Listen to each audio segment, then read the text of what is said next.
Okay, it's day 80, and this is part 3, and this is a follow-up to the Zero Hedge story that I did this morning about this very unusual, very, very anomalous dip for in life expectancy for millennials to be soaring up now. It makes no sense. More millennials are taking trains, less are driving, less highway miles driven. The other diseases and so forth are dropping. It's obviously overdoses that are skyrocketing that are causing this.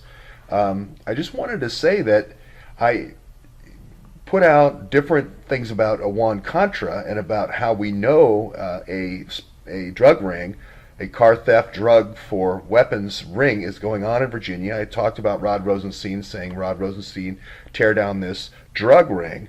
But I wanted to also say that way back on day 161, and even before then, when I was in Fort Wayne doing the triple murder of the Somali trio, I think that was a kill team in Fort Wayne, but I'm not sure. They were all killed in kind of a summary execution manner, as the same way the Tsarnaevs killed the 3 in Boston. So there was some signatures there that were similar, but these retail pain clinics, I was saying, hey, there's some quackery going on here with medical degrees. These people are actually targeting, prescribing way too much pain medication in some cases, watered down pain medication in other cases, and in third cases, we actually had doctors giving cancer and deliberately killing people. Now, is this to kill the kids so that when the older folks die off, that you move your insurgents in there? This was the plan for Gulen. The Gulen plan for Central Asia was exactly this plan. Graham Fuller wrote it. And the guy who runs Muzaffar Awan, I don't know if people remember me talking about Muzaffar Awan, he's the key mouthpiece for Gulen.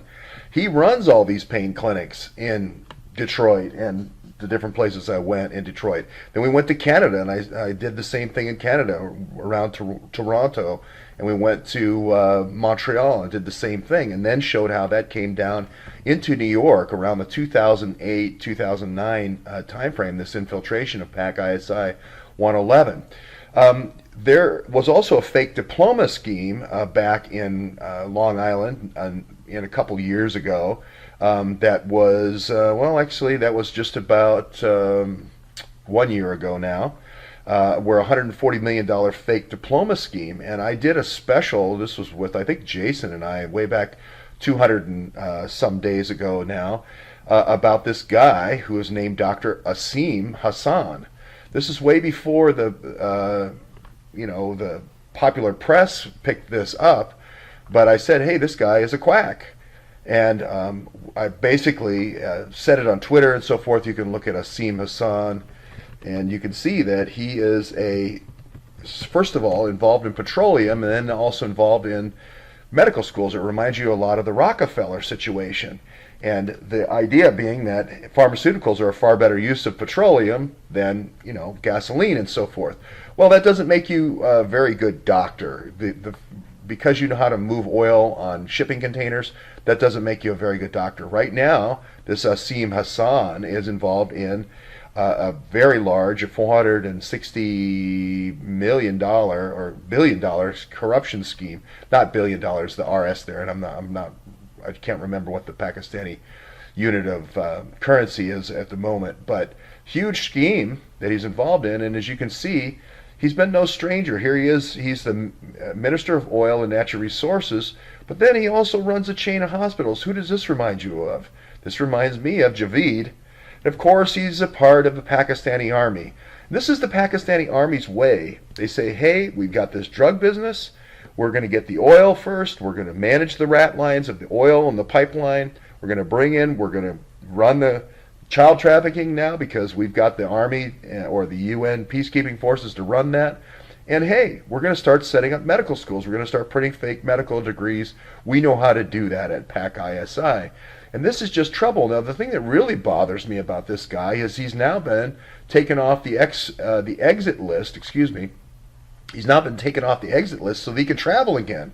So I'm worried, is this guy coming back to the United States to give out medical degrees here? It's just not a good situation when you have oil men giving out medical licenses. And this could be, I'm not saying that PAC ISI 111 is targeting certain American individuals because their families were involved in Afghanistan war, but it is a very dangerous situation when you start bringing in people, you start putting them fake degrees, allow this soft targeting. Again, Graham Fuller, if it wasn't Graham Fuller's plan that was executed by Gulen, right, in Central Asia, that then was brought to the United States, and we have the Gulen mouthpiece here, which is Muzaffar Awan, running these pain clinics in Michigan, in Canada, in New York, now all over the country. A very, very dangerous situation.